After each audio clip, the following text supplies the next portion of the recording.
All right, boys, we're still in the weird halftime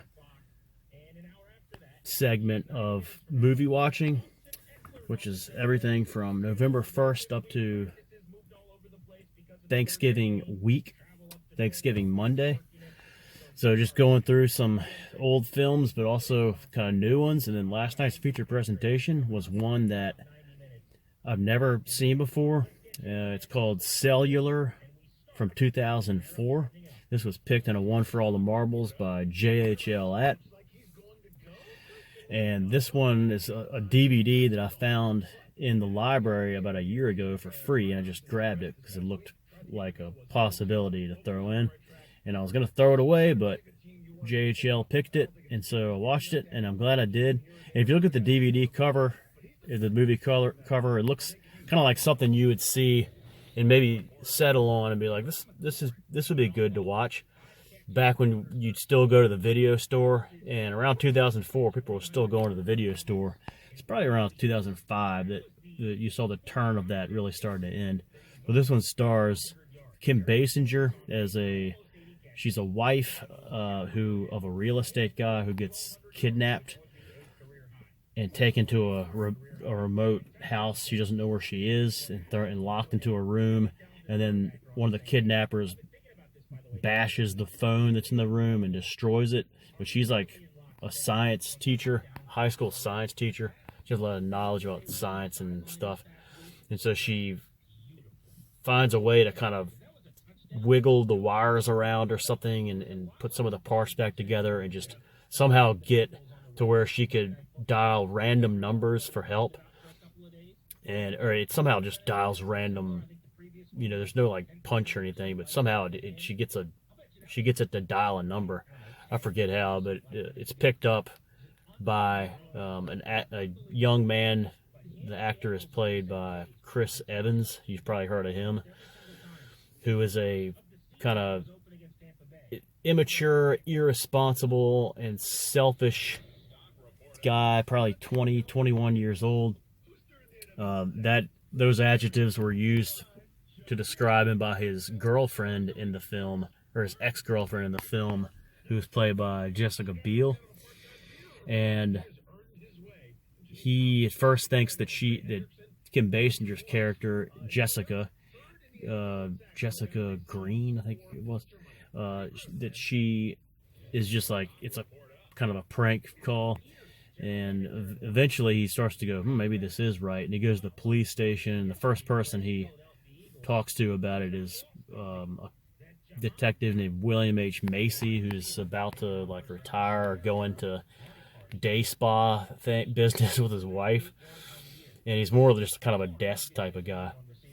But William H. Macy is really good in this, and he ends up being a hero in the end. And the guys who kidnapped Kim Basinger were like cops, and they're like dirty, and they find out. And if you haven't seen this before, sorry, but so one of the main kidnappers is played by Jason Statham. I'm sure you've heard of him, and he's pretty good. He's a good actor. He's kind of has a little bit of a bad guy, a little bit of a Bruce Willis type of feel to him, but really good bad guy. And the Chris Evans character, the young guy, like he was not very good. He just came off a little bit, kind of more just was there for his looks, but he wasn't that good. Maybe he's a better actor now, but I don't think he was that great. He was just passable. I thought Kim Basinger did a really good job. Noah Emmerich is in this, and he's kind of like he's a kind of friend of William H. Macy. He's a cop too, but you find out he's also bad. It's a little bit like his character in, the only thing I can think of that I've seen him in is The Truman Show, where he was kind of like Jim Carrey's friend, but you find out he couldn't be trusted. So he's really good in that role as an actor.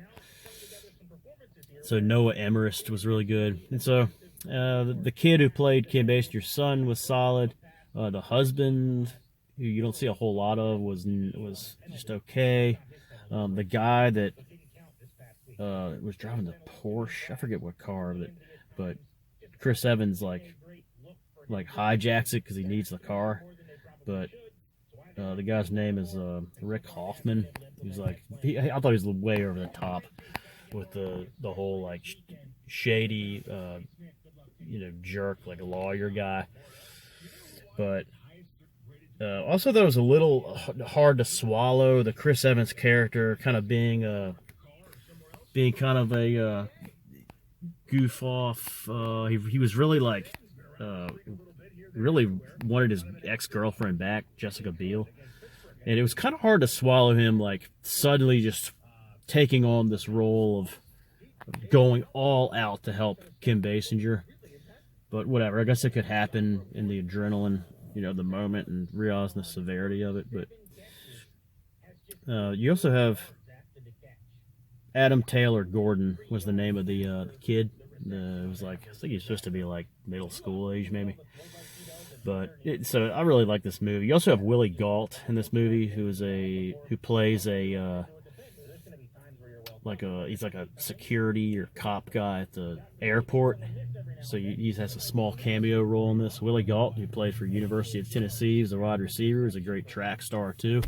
He won a gold at the 1980 boycott games in somewhere, I forget where it was, Boston maybe. He won a gold in the 4x100, and then in the World Championships 1983 he won a 4x100 gold in that again, I believe. He's a great track star, and he was a pretty good starting wide receiver for the 85 Bears. 83 was his first year with the Chicago Bears, and of course he got his first acting role in the Super Bowl Shuffle video from 1986, or was it did they do it in late 1985? And then he went to the Raiders, like 88 to 90 something. So he was a real fleet-footed receiver, one of the Al Davis's guys. So Willie Galt is in this. Also in Tecmo Bowl. He was in Tecmo Bowl, the original, with the Bears, and he was in Tecmo Super Bowl with the Raiders. All right, so this film has a lot of that feel of like something you'd rent on a Saturday night in the early 2000s, a thriller film, and you'd be like, that was worth the $1.99. Or it's something that you would actually go to the theater when it was out back then and see it and be like, that was fun. That was a lot of really, not fun, but like, really exciting, suspenseful, held my interest. Because this film held my interest the entire 95 minutes. It was something. It was really good. I don't know if I'd watch it again, but it was a lot better than I thought it would be. So thanks JHL for picking that. It was a good film. And I don't know, tonight's feature presentation, maybe a full length, maybe not. All right, guys, that's my semi-review of Cellular 2004. I'll see you guys for trivia.